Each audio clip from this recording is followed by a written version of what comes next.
আসসালামু আলাইকুম। আশা করি যে যেখান থেকে দেখছেন ভালো আছেন এবং সুস্থ আছেন, নিজের পরিবারের সাথে নিরাপদেই আছেন। নিশ্চয়ই দেখে বুঝতে পারছেন আজকের রেসিপিটা কী হতে যাচ্ছে। অবশ্যই ভর্তার একটা রেসিপি। আর ভর্তা পাটায় বাটায় বেস্ট, যত যাই বলেন পাটায় বাটা ভর্তার উপরে আর কোনো কথা হবে না। আর আজকে যে জিনিসের ভর্তা শেয়ার করতে যাচ্ছি, এটা শীতের মোস্ট অফ দ্য মানে কি বলবো ডিলিশিয়াস ভেজিটেবল। এটা হচ্ছে ফুলকপি। আজকে শেয়ার করছি ফুলকপির ভর্তার রেসিপি।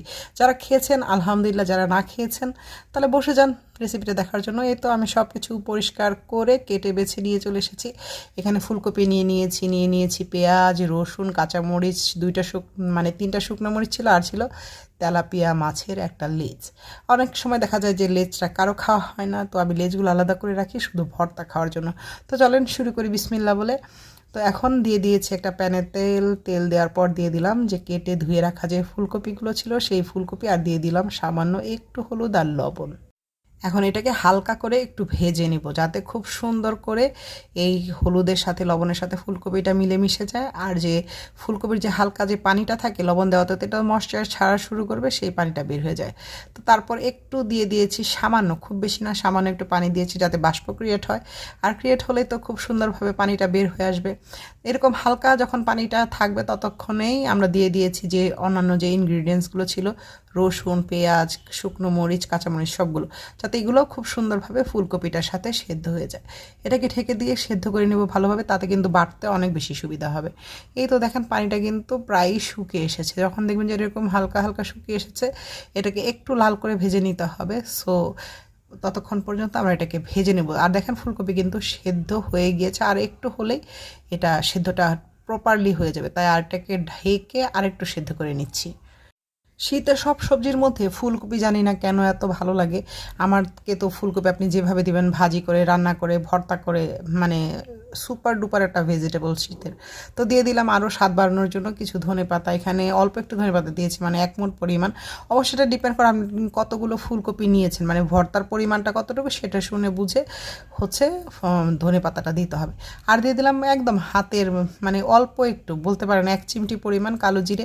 এই কালো জিরে দেওয়াতে কিন্তু ভর্তার খুব সুন্দর একটা স্মেল আসবে, আর স্বাদেও একটু বেড়ে যাবে। তো এটাকে দেখেন পোড়া লেগে গিয়েছে, তার মানে এটা ভাজা হয়ে গিয়েছে। ওটাকে নামিয়ে ঠান্ডা হতে দিয়ে ওই যে লেজটা ছিল মাছের, সেটাকে একটু হলুদ, মরিচ আর লবণ দিয়ে মেখে এরকম হালকা করে, একটু কড়া করে, মানে হালকার থেকে একটু কড়া করে ভেজে নেব।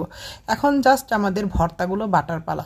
এই তো এটাকে আমি ঠান্ডা হতে দিয়ে দিয়েছিলাম। দেখেন কতটা কালারফুল আর কতটা ইয়ামি লাগছে। আর আপনি চাইলে কিন্তু এটা এভাবেই খেতে পারবেন। যদি কেউ চান নর্মালি ভেজিটেবল হিসেবে খেতে, তাহলে কিন্তু ওইভাবেই ওটা খাওয়া যাবে।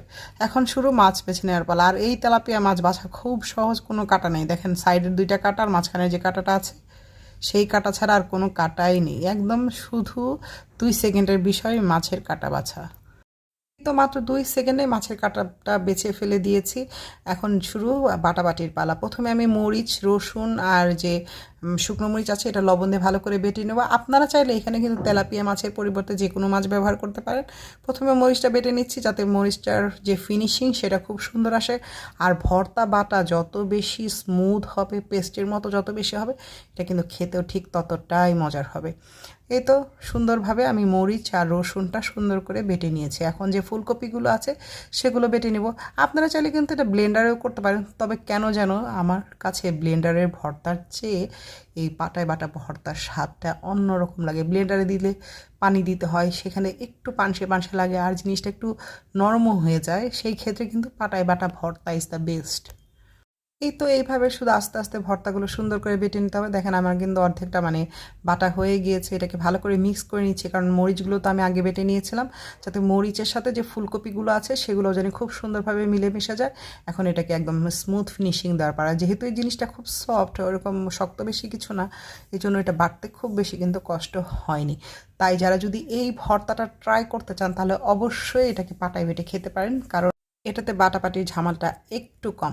তো অর্ধেকটা যখন বাটা হয়ে গিয়েছে ফুলকপি, তখন আমি যে মাছ ছিল সেই মাছটা দিয়ে বেটে নিয়েছি। এখন সম্পূর্ণ বাটাবাটির ঝামেলা যেটা, সেটা শেষ হয়ে গেল একদম ইজিলি।